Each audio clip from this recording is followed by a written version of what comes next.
Alright folks, welcome to this episode of Pod 24 Cast. I'm your host, Frank Castaldo. Joining me today is Noah Rothman, political commentator, editor, and the author of two thought-provocative books that dive heart first into the culture wars and the debates shaping our society today. His first book, Unjust, takes a sharp look at the modern social justice movement. Noah argues that while the fight against injustice is absolutely necessary, today's approach is often leaning towards heavily on group identity, focusing more on race, gender, and background than on the individual. He warns that this shift could actually undermine justice, turning it into something less fair. Not more, actually. It is bold, it is controversial, and it forces us to ask, are we seeking justice or revenge? Then there is his second book, The Rise of New Puritans. If you've ever felt like you can't say anything without someone taking offense, this one hits hard. Noah compares today's cultural climate to the rigid moralism of the original Puritans, not because of religion, but actually because of how humorless and restrictive our public discourse has become. He makes the case that our fear of offending is stifling creativity, comedy, and free expression, and what's worse even is we are doing this to ourselves. So yeah, this episode's gonna be real, it's gonna be deep, and it might even make you a little uncomfortable. And that's exactly why I wanted Mr. Rothman on the show. Let's dive in. Mr. Rothman, how are you doing? I'm very good, Frank. Thank you for having me. So, Mr. Frank, I was gonna start off by asking about your book, The Unjust. And in Unjust, you criticize identity politics. And how do you define justice in a deeply diverse society? Sure. So that is a great introduction, and I sincerely appreciate it. Social justice as a concept doesn't have a universal working definition, which is frustrating for somebody who's writing a book about the concept. There are many scholars who have approached it and attempted to impose a definition on it. The concept originates with in a Catholic religious tradition. You could probably date the origins of the idea to the ecclesiastical rerum novarum in the late 19th century. And the prescription in the theological teaching of social justice is essentially what people think of when they think of it in its most anodyne terms. It's like fairness, it's nice, it's equality, it's about treating people justly, it's about redistributing social goods so that there is maximum benefit from those, and the most people benefit. Whereas, as opposed to an alternative theory of social organization in which the social goods, such as they are, hard to define themselves, are distributed unevenly, poorly, and create bad outcomes that are unnecessary. The application of social justice as an idea to the actual conduct of justice as we think of it, it was in courtroom proceedings, right? Not just a sort of a vague notion of cosmic fairness. That is where things get really approach the point at which we are running into conflict with the American idea itself, and the constitutional guarantees on equality as opposed to equity, which is the redistribution of social goods so that they are defined as being maximally fair to the most people. The scholar John Rawls, who is a social justice advocate and a theory of social justice, a philosopher, advocated sort of a thought experiment when he described the maximally efficient social justice regime, in which you can imagine perfect institutions, enlightened institutions that are empowered to redistribute social goods. And the best way to do that is to empower enlightened distributors to have access to these goods and to distribute them evenly and equally. But they can only do that from behind what Rawls called a veil of ignorance, in which you do not know who the beneficiaries of your beneficence will be. You don't know who the recipients are. You don't know their identity. You don't know how they relate to you or anyone else. So you can't game the system to do things that human nature would prescribe, which is to advantage you and your tribe. The modern social justice activist dispenses with the veil of ignorance. They do not think it's a valuable construct. Indeed, they think that if you were to be blind to the beneficiaries of your beneficence, how you redistribute social goods, you would distribute them poorly because you are not aware of the great historical injustices and accidents of birth that should inform the proper distribution of social goods. You're trying to right historical wrongs, not perpetuate them, right? So they strip away the veil of ignorance and they redistribute social goods, not capriciously per se, but with a deliberate desire to disadvantage people they perceive to have enjoyed historical benefits as a result of nothing that they've actually done themselves, but their birth and the traditions and benefits that they inherited from birth. It is a prejudicial philosophy.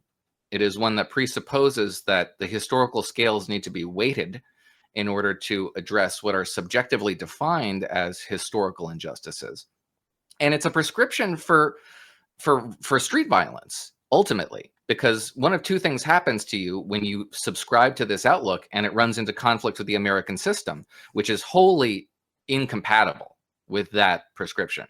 Psychologically, one of two things happens to you. One, you get really depressed and you withdraw from politics because politics is just not equal to what you believe to be these moral imperatives, right? Or you radicalize. You resolve to tear down this wholly immoral and unjust system because it is so unresponsive to what you believe to be absolutely maximalist imperative moral precepts.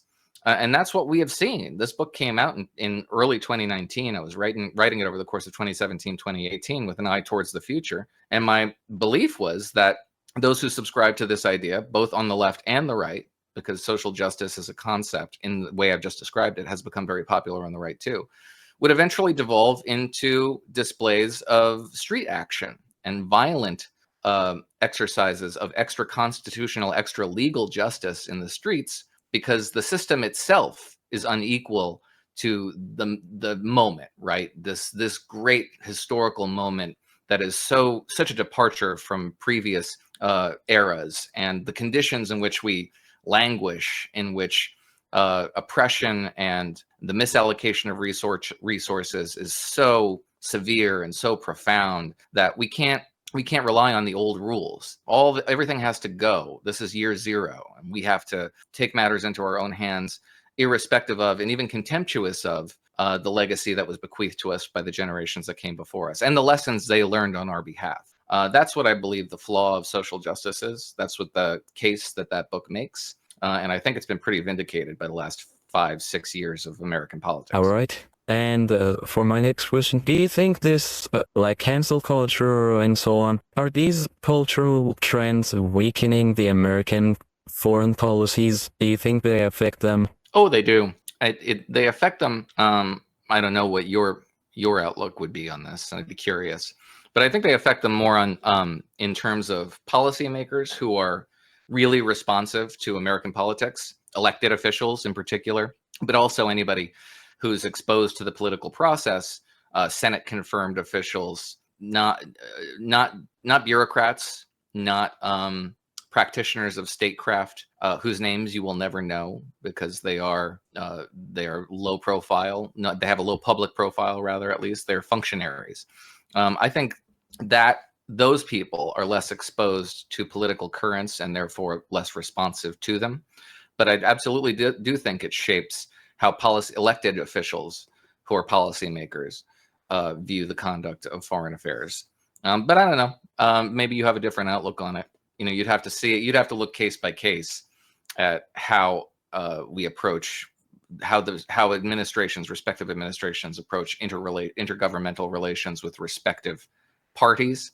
I think you could probably, if you were to take a case study, just thinking about this out loud now, if you were to take a case study, I think you could probably make a case that the Trump administration's approach to bilateral and multilateral negotiations with Russia over its expansionist war in Ukraine are reflective of a highly ideological approach to that conflict and a highly ideological notion about what Russia is, what its objectives are in its near abroad, and how it is discussed and treated in the West. That is the sort of thing that is reflective, I think, of a social justice mindset, because it discounts our empirical reality, our verifiable reality, and substitutes with a very abstracted framework that needs to be corrected, that we inherited, and that we are obliged to reshape so that so that it corrects for the historical injustices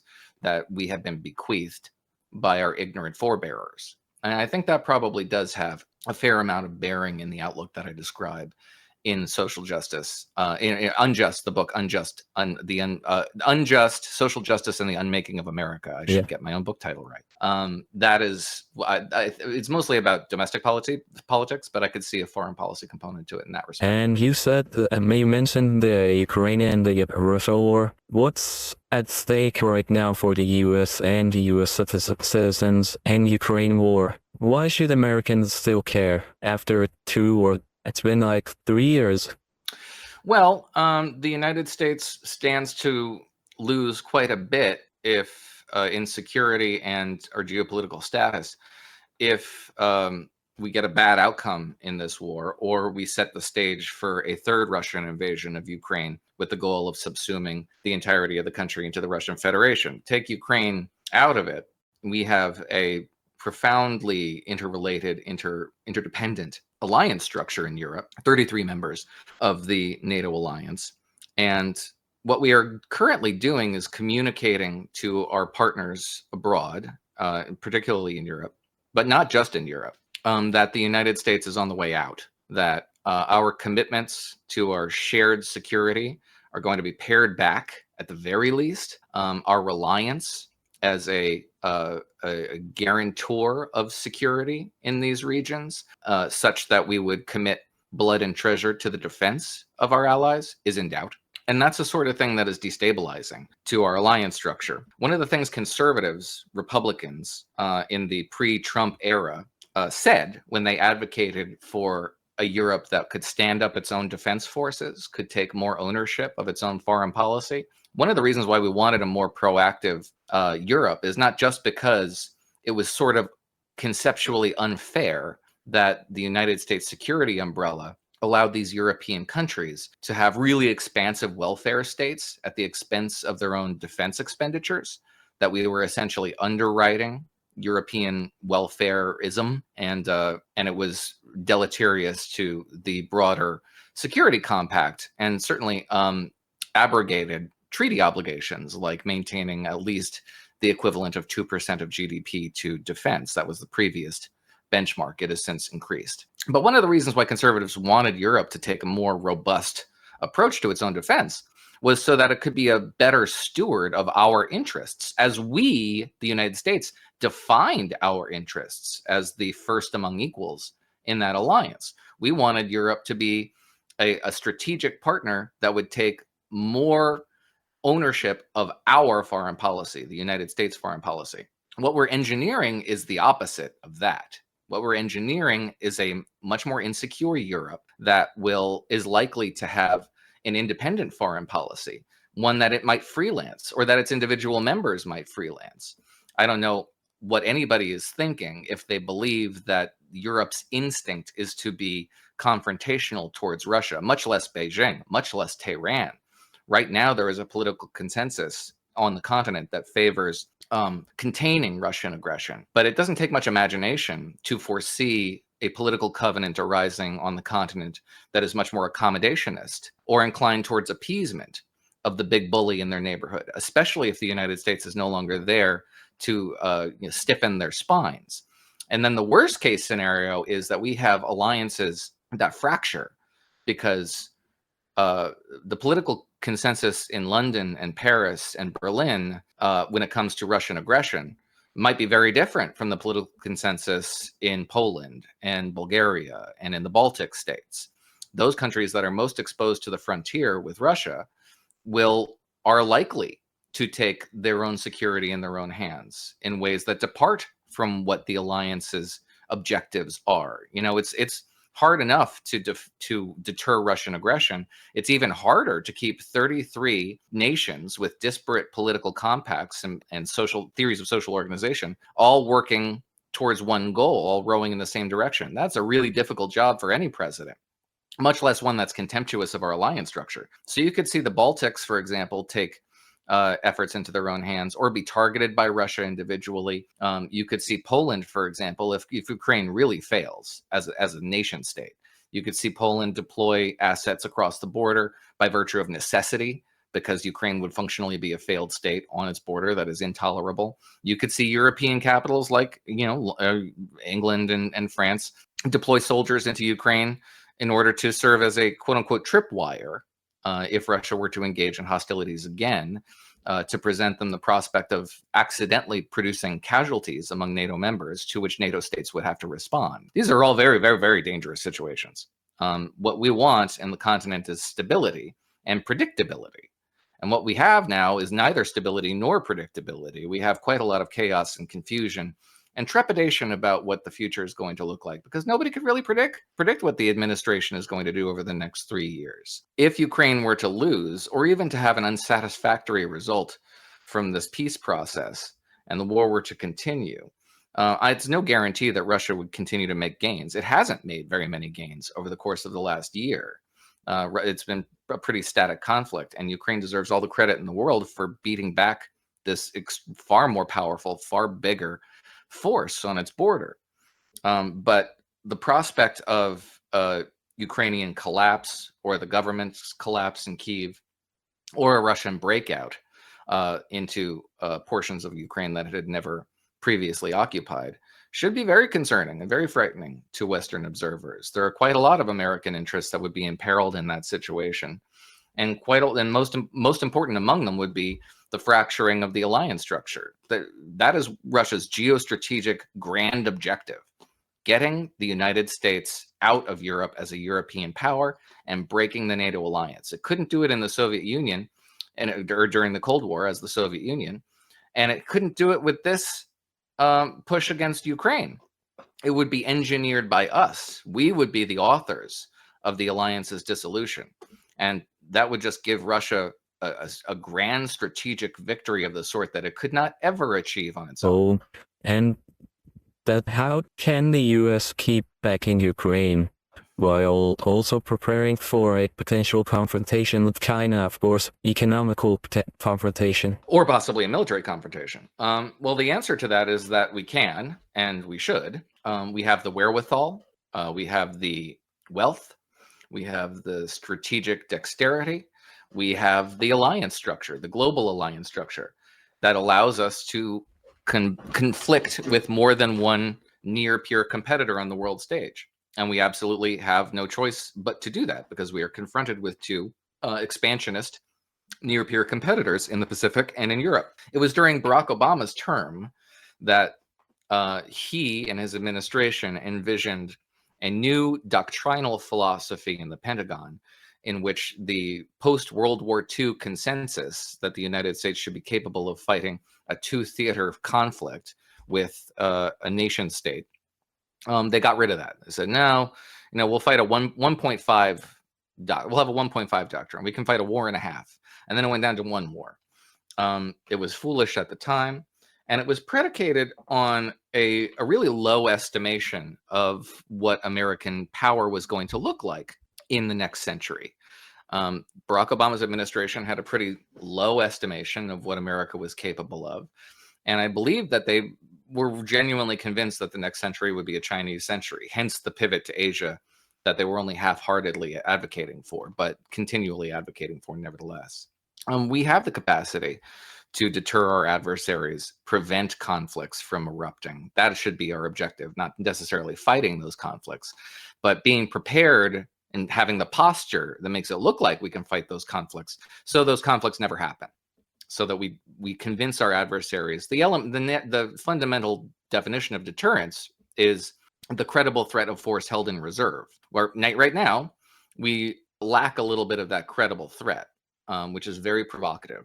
And it's a sort of thing that is attractive to our adversaries who want to test the parameters of their freedom of action. But there is nothing to prevent us from building up our defense industrial base again. It's not like we don't have a defense industrial base. We absolutely do. In fact, it's been growing even in the absence, even before Congress was passing legislation to augment our defense posture. defense industry participants in the United States were building up their own capacity on spec. They were building factories to build and export U.S. ordnance speculatively, under the assumption that the global threat environment was deteriorating so rapidly that Congress and the president would respond to it. That seems like a pretty smart bet. The market works in that sense, and so we will see more of our allies take a more proactive role in the development of their own defenses, just by virtue of the fact that the United States has become something of an unreliable partner in that regard. Now, that's not something I welcome, because I don't want an independent foreign policy to be the result, a byproduct of that antagonism on the United States' part. But if the United States were to change its character and the administration were to change, and we had another administration that was much more appreciative of and a careful steward of our alliances abroad, which is not hard to envision in 4 years' time, then we could also have a change in the status of those relations, because we would have more powerful partners. And we would also have been building up our defense industrial base over the course of the Trump administration, which is this administration's goal. It has some noble and valuable goals, like building up a blue water navy that's capable of projecting force into the Western Pacific, again, in a way that would deter China, building up ordnance factories, artillery shells, ATACMS missiles, that sort of thing, and providing them to our adversaries, or our allies, rather, to deter our adversaries. I can see that happening. I don't think it's a fanciful prospect, but this administration does seem so hostile to even the concept of mutual defense with our allies and partners abroad, that I don't see that happening in the next 3.5 years. And moving on from Russia, Ukraine, what's your take on the Biden administration posture toward Iran compared to President Obama's? What do you mean? In the sense of being, yes, the negotiations exactly. with Iran over I its mean, nuclear program? the JCPOA was in Mr. Obama's administration, and it was, of course, dissolved during the Trump administration and tried to get back together in the Biden administration. Yeah, and the Biden administration blessedly failed in that regard.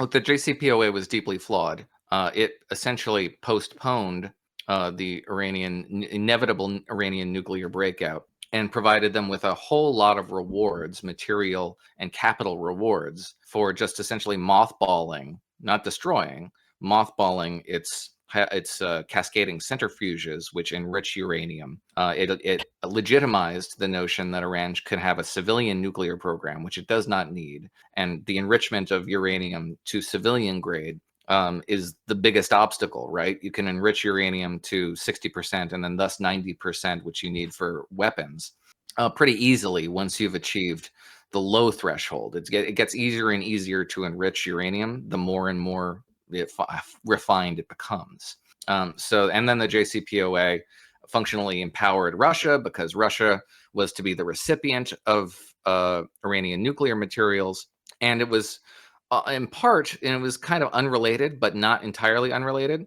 to the Obama administration's foremost geopolitical objective in its first term, which was to get the United States out of Iraq. In order to get the United States out of Iraq, the Biden administration, smartly on its part, understood that the Iraqi security forces could not defend the country, not without U.S. support. So when it withdrew, it did so by empowering the Shiite militias in the country that were loyal to Iran. And that really, really terrified Iran's Sunni-dominated rivals in places like Saudi Arabia, Egypt, the UAE, etc. So the Biden administration's goal was twofold. One, to neutralize the Iranian nuclear threat, or at least postpone the Iranian nuclear threat well beyond the Biden-Obama presidency. And two, to facilitate U.S. withdrawal from Iraq by making Iran the functional steward of Iraq. That all came a cropper in 2014 when the Syrian regime imploded and ISIS exploded across the border into Iraq and collapsed the Iraqi security forces. The Obama administration was compelled to reinvade Iraq at the invitation of Baghdad in 2014. In 2015, we had the JCPOA push, and the Senate Republicans objected to it. It was subsequently not ratified by the U.S. Senate. And then the deal essentially was abrogated in 2017 during the Trump administration. Now the Trump administration put a lot of pressure on Iran. It made them very weak, very poor, and it put military pressure on them as well. The Biden administration reversed a lot of that pressure, and up until October 7th, 2023, Iran was feeling itself. It was feeling its oats. It was pretty secure in its position. After October 7th, Israel has subsequently degraded Iran's terrorist network, its proxy terrorist network, to the point at which the country's its deterrent, and it is a deterrent, Hezbollah, Hamas, the Houthis, the Shiite militias in Syria and Iraq, are so degraded that Iran's position is very weak. Layer on top of that, Trump administration efforts to impose maximalist sanctions on the country and Israeli actions inside Iran that demonstrate that Iranian intelligence networks and security networks are so thoroughly penetrated by Israeli intelligence that they can essentially strike, it seems to me, at times and places of their choosing inside of Iran. Iran is in a really weird position now where it is very weak and desperate for a deal because it really can't defend itself.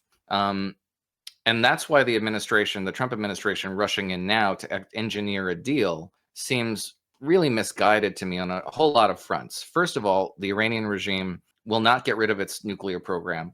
It is an enemy of the United States and an enemy of the civilized world in ways that will not change. We cannot reshape the character of this regime in that way. It will be a millenarian terrorist regime tomorrow in the presence of a deal, just as it is today in the absence of one. Likewise, one of the Trump administration's foremost diplomatic achievements, the Abraham Accords, are, in my view, imperiled by this diplomatic push, because the Abraham Accords were predicated on two really paradigmatic breakthroughs. One being that the peace process in the Middle East was hindered by the Palestinian question, not advanced by it. The peace processors previously believed that the first step to getting to a stable geopolitical covenant in the Middle East was to resolve the Palestinian issue first. The Abraham Accords said, no, we do that last. We ignore the Palestinian issue. We put it on the back burner. And what do we substitute in its place? The Iranian threat. We gather all these Sunni countries, all of which are opposed to Iranian expansionism, Iranian aggression, and scared of the new power that it had been bequeathed by the Obama administration. And we focus them all on the Iranian threat and containing the Iranian threat, and we ignore the Palestinian issue. That was a breakthrough. But the Trump administration now is doing the opposite of what it did in its first term. It's saying, we're going to do an Iranian nuclear deal. We're going to provide the regime in Tehran with a new lease on life. And we're going to focus on the Palestinian peace process in ways that the Sunni states could previously ignore. We're going to transform Gaza, for example, into a Mediterranean resort, and we're going to move all the Palestinians out of it. This was something that Donald Trump himself, the president, envisioned.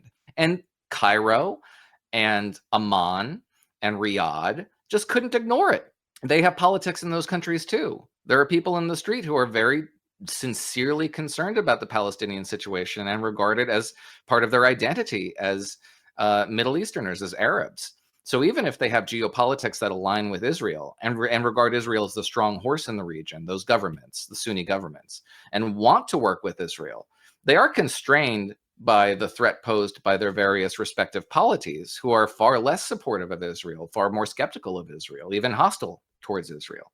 So the administration has sort of abandoned the logic that produced the Abraham Accords in pursuit of a deal that looks a lot like the JCPOA. You have Steve Witkoff out there, who's the Donald Trump's chief negotiator, talking about how, and then walking it back when it was clear that he didn't know what he was talking about, but talking about how it would be fine with the Trump administration if Iran had a civilian nuclear program and enriched uranium to 3.67%.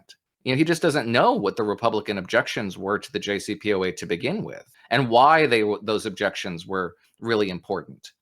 So I have low estimate. I'm not enthusiastic for this process, and I have a low estimation of the results that it will produce. And the administration seems to think that maybe it can avoid the kind of fraught military operation to degrade, if not destroy entirely, the Iranian nuclear program. But I think that will end up squandering an opportunity that will not present itself again with the Iranian regime being as weak as it is. I think the opportunity is here now to put maximum pressure on the regime with the objective of forcing that regime into collapse. The day after the Islamic Republic in Iran ceases to exist will be a better day for the region, to say nothing of the United States. That should be our objective. And there's a real opportunity that I think the administration is not Thank you. observant of. I and mean, seems to we've be had a squandering. couple of deals with Iran and JCPOA and the Biden administration. We've had a couple of ones, and these deals haven't been able to stop the further enrichment of uranium-235 in Iran. And we have had a lot of sanctions implemented on Iran, and these haven't stopped. Again, the enrichment of uranium-235. I mean, the regime is still working on nuclear weapons, I think.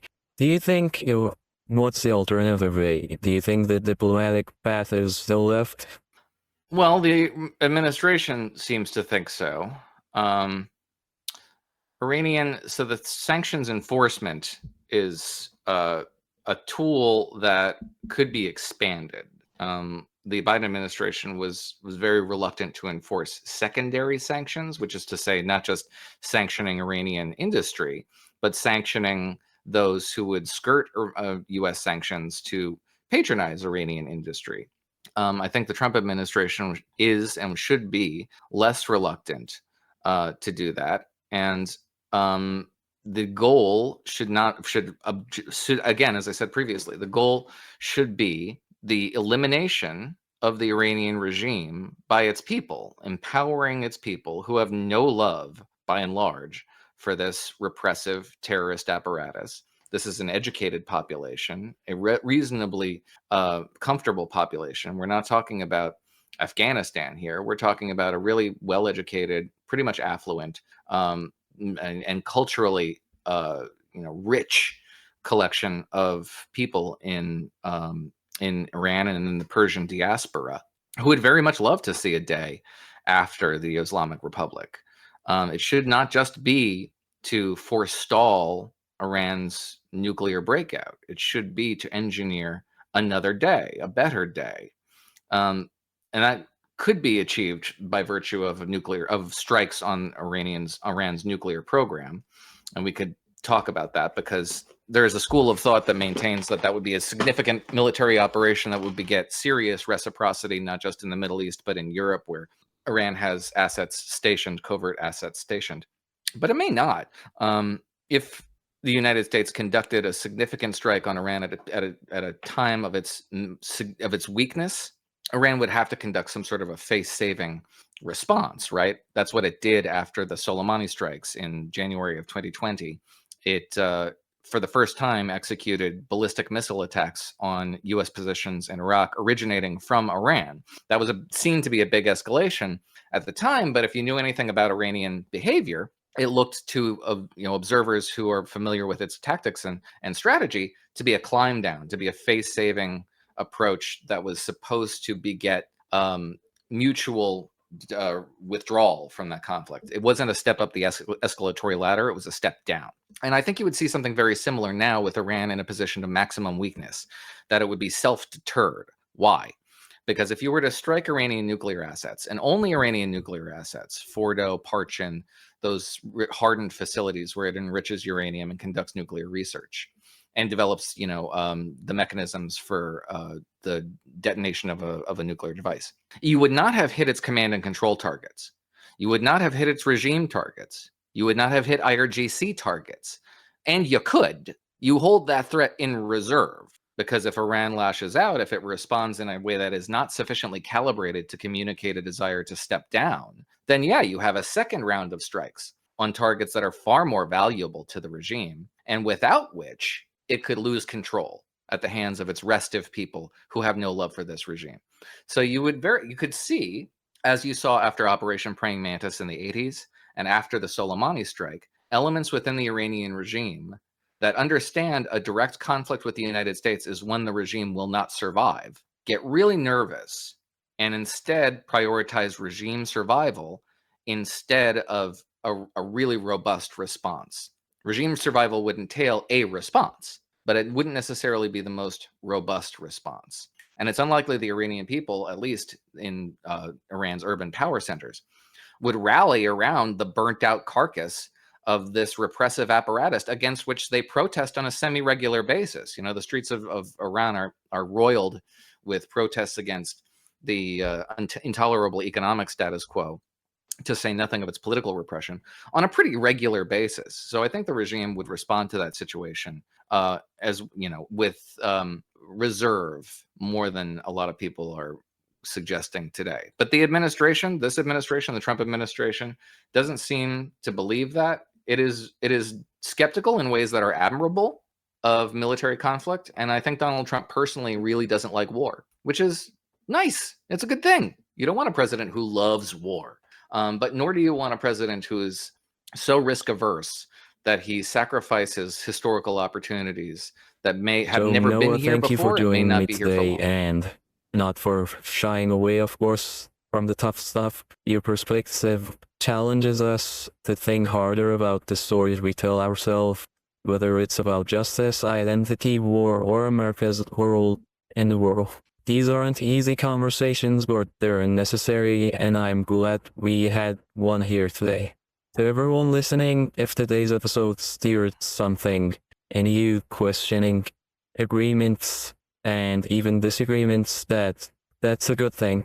That means we're thinking, that means we're alive. That is what Pod 24cast is all about, breaking through the noise and getting to the idea that shapes our world. Thank you, Noah. Thank you for agreeing to be here. I hope I could hear back from you some other time, of course. Thank you, Frank. If you're I appreciate interested. Bye. Of course, my pleasure. Take care.